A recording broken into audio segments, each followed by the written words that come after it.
بسم الله الرحمن الرحيم نحمده ونصلي على رسوله الكريم اما بعد میرے تقریر کا عنوان ہے آپ صلی اللہ علیہ وسلم کی سیرت مبارکہ.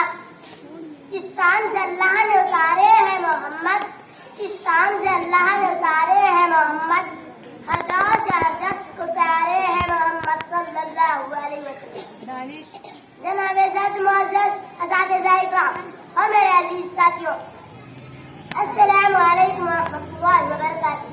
صدر علی وقار، دنیا میں ہر طرح پر میرا ہی اندھیرا تھا.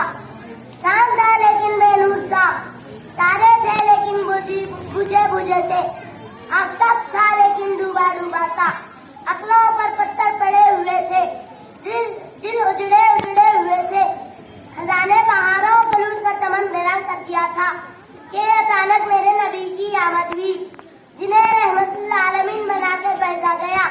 وہ رحمت اللہ عالمین جن کی انگلی سے صحراؤں میں چشمے پھوٹتے ہیں، جن کی دعا سے بیمار اٹھ کے صحت تیار ہو جاتے ہیں. وہ رحمت اللہ عالمین جس کی قربت ابوبکر کو صدیق، عمر کو فاروق، عثمان کو غنی، علی رضی اللہ عنہ کو شیر خدا بنا دیتے ہیں. جس کی نسبت فاطمہ کو خاتون جنت، حسین کو سیدہ شہداء کا درجہ عطا کرتی ہے. میں اس رحمت اللہ عالمین کی شان میں کیا کیا بیان کروں، اتنا کہہ کر میں ایک شعر کے ساتھ اپنی تقریر ختم کرتا ہوں. نگاہ عشق کو مستی میں وہی اول وہی آخر، نگاہ عشق کو مستی میں وہی اول وہی آخر، وہی قرآن وہی فرقان وہی یاسین وہی طٰہٰ وآخر دعوانا الحمدللہ رب العالمین. جزاک اللہ خیر.